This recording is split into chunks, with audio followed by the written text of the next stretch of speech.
Bonjour et bienvenue dans ce nouveau cours de français dans lequel je vais te donner toutes les clés pour lire et pour comprendre L'île des esclaves de Marivaux. Cette pièce a été jouée pour la première fois par les comédiens italiens en 1725. C'est parti.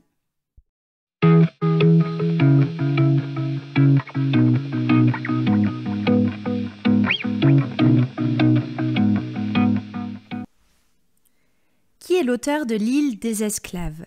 Il s'agit de Marivaux, dont le vrai nom est en réalité Pierre Carlet de Chamblanc de Marivaux. Marivaux possède une œuvre riche et variée, 38 pièces de théâtre, dont une seule tragédie, 7 romans, de nombreux essais et articles de journaux. Il écrit au moment de la querelle des anciens et des modernes qui oppose depuis le XVIIe siècle les partisans d'une tradition classique prônant l'imitation des œuvres de l'Antiquité et les partisans d'une création moderne fondée sur l'innovation.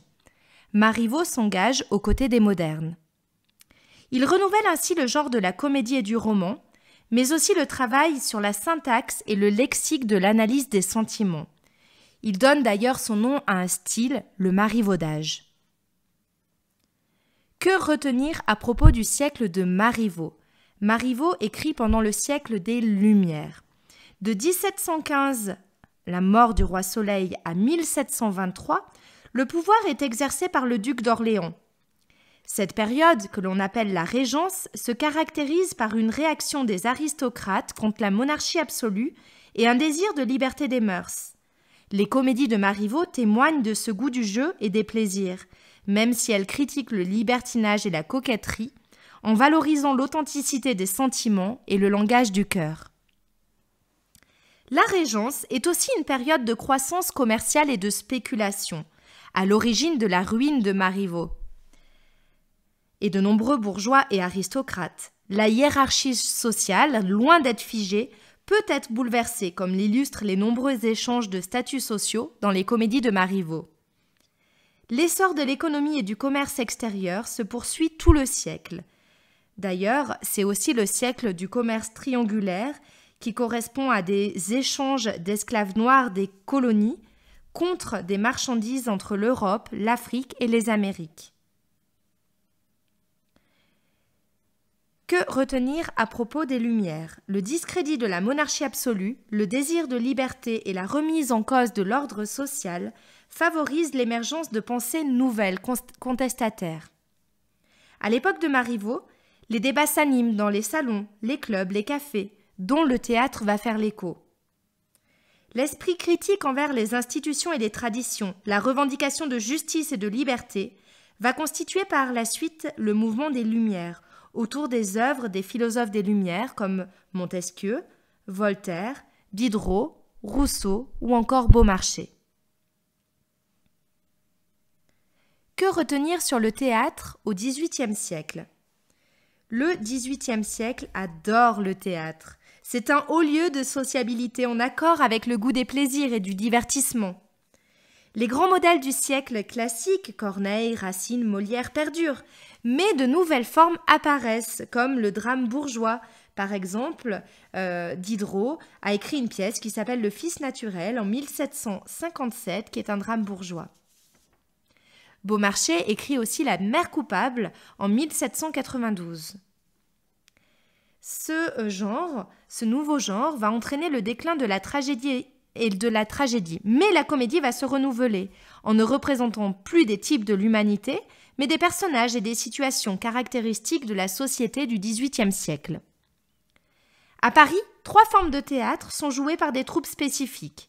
Il y a tout d'abord les comédiens français qui sont les gardiens de la tradition et reprennent les pièces du XVIIe siècle.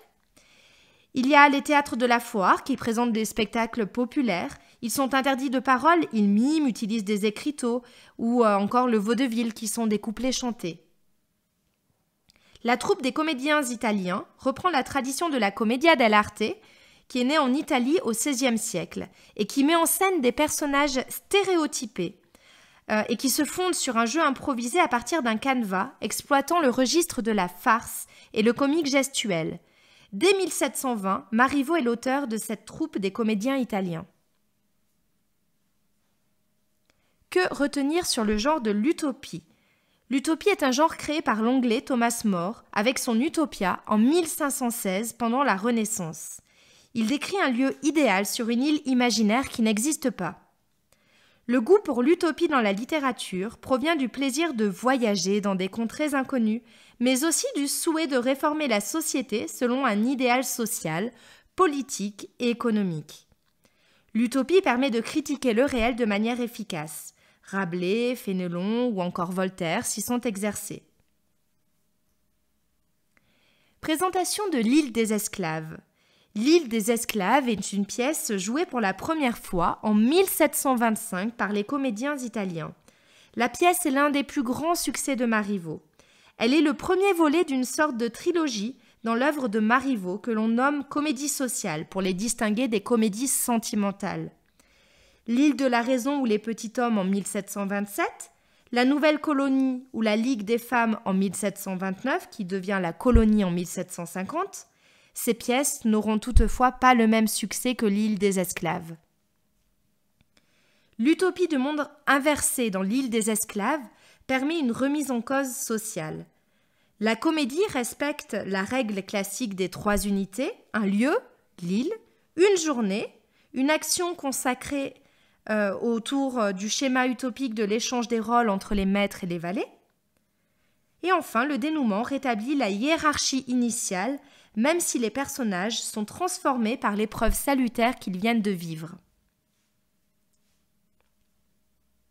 Qui sont les personnages de la pièce ? Iphicrate, maître d'Arlequin, venu d'Athènes.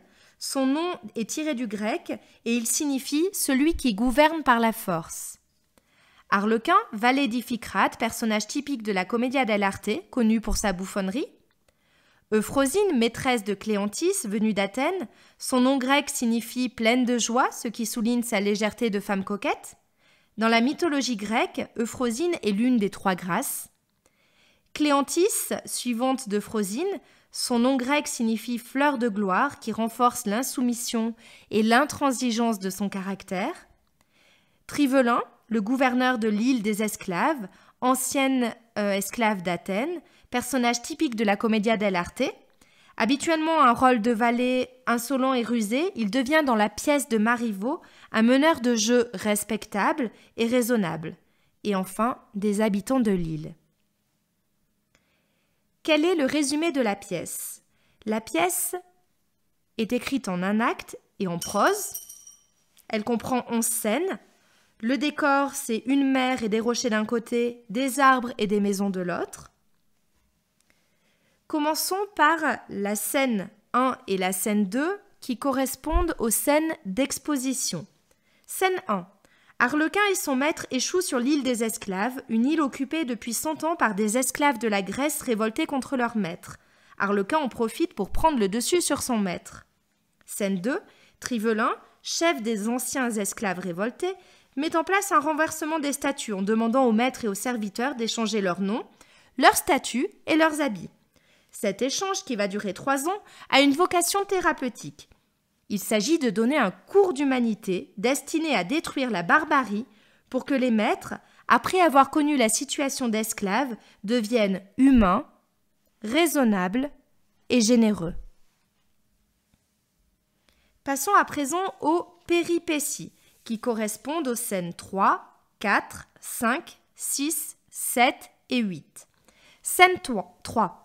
Trivelin demande à Cléanthis de faire le portrait de sa maîtresse. Cette dernière met en évidence sa coquetterie et son obsession de plaire à tout prix. Elle la caractérise de vaine, minaudière et coquette. Scène 4. Trivelin demande à Euphrosine de reconnaître la justesse de son portrait en échange d'une libération rapide. Scène 5. Même scène avec Arlequin qui doit dresser le portrait d'Iphicrate. Il met en avant les ridicules de son maître, qui les reconnaît d'abord à moitié, puis entièrement. Scène 6. Arlequin et Cléanthis jouent leur rôle de maître et maîtresse. Ils feignent de se faire la cour en parodiant le langage galant de leur maître. C'est du théâtre dans le théâtre. Ils décident que Cléanthis épousera Iphicrate, tandis qu'Arlequin épousera Euphrosine.